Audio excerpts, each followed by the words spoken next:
Hello friends, आप सबका स्वागत है राजस्थान एकेडमी पे। जैसे आप सबको पता है हम लोग रिलेटेड वीडियोस बनाते हैं। आज के इस वीडियो के अंदर हम एलएलबी फाइनल ईयर के 6 पेपर के बारे में बात करने वाले हैं, जो है बौद्धिक संपदा। ये एक ऑप्शनल सब्जेक्ट होता है। अलग अलग कॉलेज अलग अलग सब्जेक्ट चूज करती है, उसमें से हम चूज किए हुए सब्जेक्ट में से सेकेंड वाला जो नॉर्मली सब चूज करते हैं बौद्धिक संपदा, उसके बारे में वीडियो बनाने वाले हैं कि उसमें लास्ट ईयर क्या क्या क्वेश्चन आए थे। चलो स्टार्ट करते हैं आज का वीडियो जल्दी से।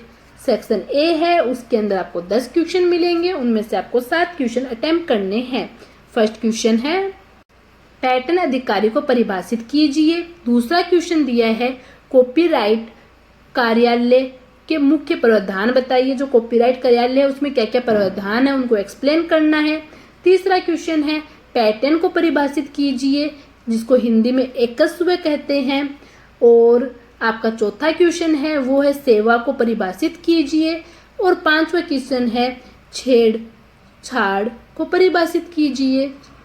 और छठा क्वेश्चन दिया गया है शब्द प्रति मतलब कॉपी जो वर्क होता है उसको आपको कॉपीराइट एक्ट मतलब प्रतिलिपि अधिनियम 1957 के अंतर्गत परिभाषित करना है। क्वेश्चन नंबर 7 दिया है, वो बताता है आपको WTO और TRIPS का संपूर्ण नाम बताना है कि उनकी फुल फॉर्म क्या है। क्वेश्चन नंबर 8 है कार्य क्षेत्र शब्द से क्या अभिप्राय है। क्वेश्चन नंबर 9 है कर्मचारी आविष्कार से आप क्या समझते हैं। क्वेश्चन नंबर 10 दिया है प्रतिलिपि अधिकार से आप क्या समझते हैं, उसकी परिभाषा देनी है। इस प्रकार हमने देखा जो हमारा सेक्शन ए है वो सिर्फ डेफिनेशन पार्ट से भरा हुआ है, तो आप सेक्शन ए की तैयारी अपने डेफिनेशन से, आपकी डेफिनेशन कितनी क्लियर है उसके साथ आप कर सकते हैं। अब सेक्शन बी देखते हैं। सेक्शन बी में भी आपको 5 क्वेश्चन मिलेंगे, उनमें से आपको सिर्फ 3 क्वेश्चन करने हैं। 5 क्वेश्चन में भी और अथवा करके क्वेश्चन दिया गया है। टोटल 10 क्वेश्चन है, उनमें से आपको 3 ही क्वेश्चन करने हैं। तो आप अपने सिलेबस की तैयारी इसी प्रकार करें कि आपको ये 3 ही क्वेश्चन अटेम्प्ट करने हैं। पूरे सिलेबस की तैयारी करने की जरूरत नहीं है आपको।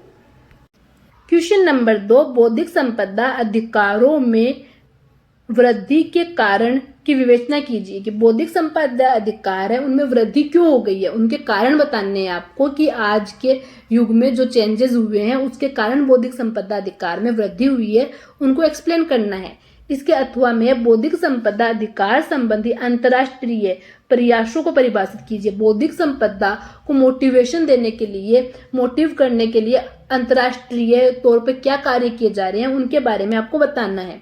तीसरा क्वेश्चन है प्रतिलिपि अधिकार संरक्षण की कसौटी की व्याख्या करनी है। अब इसके अथवा में दिया है ब्रिटिश तथा भारतीय विधि के अंतर्गत प्रतिलिपि अधिकार की कालावधि का वर्णन कीजिए और दोनों के बीच में अंतर बताना है।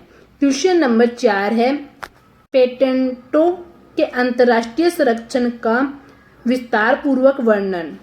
इसके अथवा में है पेटेंट के स्वामी के अधिकारों का वर्णन कीजिए और बताइए पेटेंट अधिकारी को कितने प्रकार के अधिकार उपलब्ध है। क्वेश्चन नंबर 5 है व्यापार चिन्ह और संपत्ति चिन्ह में अंतर। तो इसमें सबसे पहले आपको व्यापार चिन्ह की डेफिनेशन देनी है, फिर संपत्ति चिन्ह की डेफिनेशन देनी है, फिर दोनों में आपको अंतर करना है।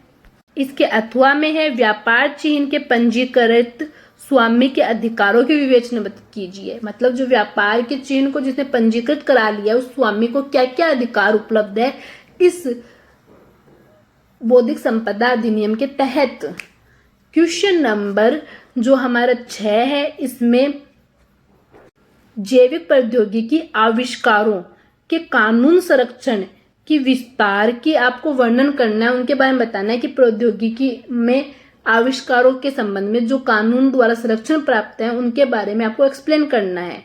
इसके अथवा में है जैव प्रौद्योगिकी आविष्कार की पेटेंट योजना से संबंधित मुद्दों का विस्तार पूर्वक वर्णन।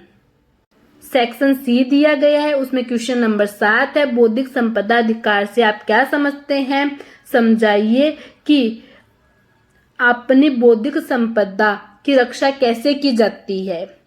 क्वेश्चन नंबर 8 है प्रतिलिपि अधिकार तथा संबंधित अधिकारों के बारे में वैश्विक तौर प्रयासों को समझाइए।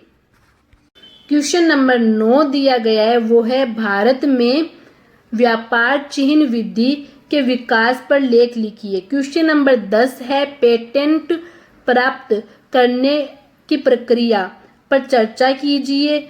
क्या यह बिना पैसे से मिल सकता है? यदि हाँ तो कैसे? इस क्वेश्चन में आपको पेटेंट प्राप्त करने की पूरी प्रक्रिया के बारे में बताना है और समझाना है। अब क्वेश्चन नंबर 11 है, वो है भौगोलिक उपदर्शन संरक्षण तथा भौतिक संपदा अधिकार की आवश्यकता का भारतीय संदर्भ में आलोचनात्मक मूल्यांकन कीजिए। इस प्रकार ये हमारा पेपर कंप्लीट होता है। आपको इस पेपर के बारे